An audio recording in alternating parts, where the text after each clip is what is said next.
يا رب فضلك إن جودك واسع، عظمت خطايانا وعفوك أعظم، فاغفر لنا ما كان من هفواتنا، إن القلوب من الخطا تتثلم. يا رب وارزقنا شفاعة أحمد، صلوا على خير الأنام وسلم.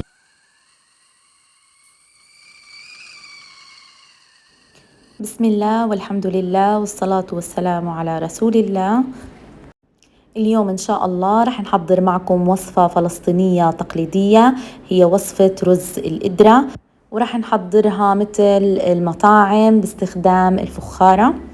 وصفة رز القدرة ممكن تتحضر باللحمة أو بالدجاج، أنا اليوم رح أحضرها بلحم الغنم إن شاء الله. طبعا على الشاشة مثل ما انتم شايفين رح أبدأ أول شي بسلق اللحمة. مشان يكون عندي اللحم دايب وطري بعد السلق، احنا محتاجين انه ننقعه لمدة ربع ساعة في خل التفاح. طبعا في ناس بتغسل اللحمة مجرد غسيل تحت المية وبتضيفها، وفي ناس ما بتغسلها، طبعا كل واحد حسب ما هو متعود. أضفت أنا كمية قليلة من الزيت النباتي، وهان رح أبدأ بتحمير اللحمة. مش بالضرورة إنه لونها يوصل للون الذهبي. بعد هيك رح أضيف كمية من الماء المغلي، وضروري إنه نضيف المية مغلية أو سخنة. أنا كل مرة بأكد عليكم في عملية السلق نستخدم مية سخنة أو مغلية حتى يكون عندي بالآخر مرقة طيبة وبدون أي طعم زفارة. رح نقلب طبعا اللحمة بالشكل هذا بدون استخدام ملعقة. بعد هيك رح أبدأ بإضافة المية المغلية. طبعا بعد إضافة المية رح نترك اللحمة تغلي لمدة 5 دقايق.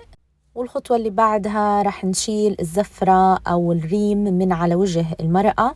وبعد هيك رح نبدأ بإضافة المطيبات: قشر ليمون، كركم جاف، ورق غار، رنفل، شوية هيل مطحون، وفلفل أسمر أكيد. أضيف الملح بعد هيك ونسكر طنجرة الضغط لمدة 3/4 ساعة.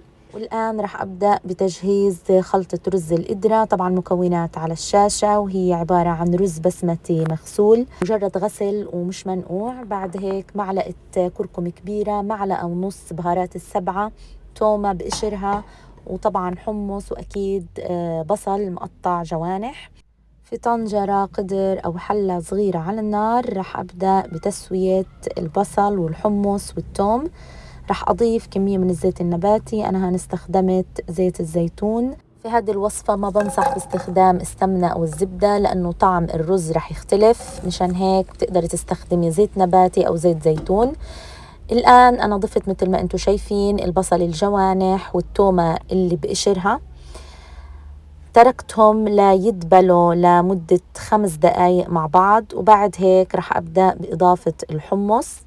رح نترك الحمص لمدة 5 دقايق على النار حتى ياخد من طعمة الثوم والبصل. وبعد هيك رح نطفي ونبدأ بإضافة الرز والتوابل مثل ما رح تشوفوا الآن. في قدر الفخاري الآن رح أضيف الرز المغسول، وبعد هيك رح أبدأ بإضافة خلطة البصل والثوم والحمص، وما رح نترك ولا نقطة زيت سوينا فيها هذه الخلطة. الزيت اللي سوينا فيه الثوم والحمص والبصل هو اللي حيعطي الرز القدرة نكهة وطعمة الرز القدرة الفلسطيني الأصلي أو رز القدرة تبع المطاعم الفلسطينية. بعد هيك أنا أضفت معلقة من الكركم ومعلقة ونص من ال7 بهارات.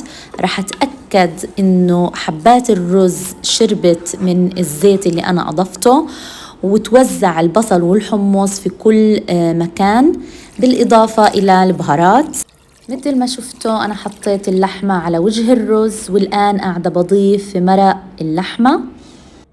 تأكدي إنه الملح تبع المرقة هو مناسب قبل إضافته للرز، لو كان محتاج ملح ففيكي تضيفي أكتر.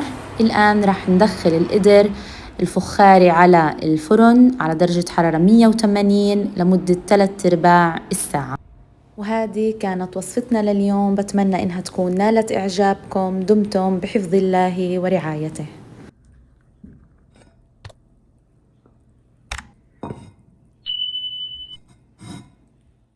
لن تجد أفضل من اختيارات الله لحياتك، كلها لصالحك وأنت لا تعلم. لا تحزن عندما تشتد وتتكاثر عليك الابتلاءات، لعل لك عند الله منزلة لا تستطيع أن تبلغها بعملك،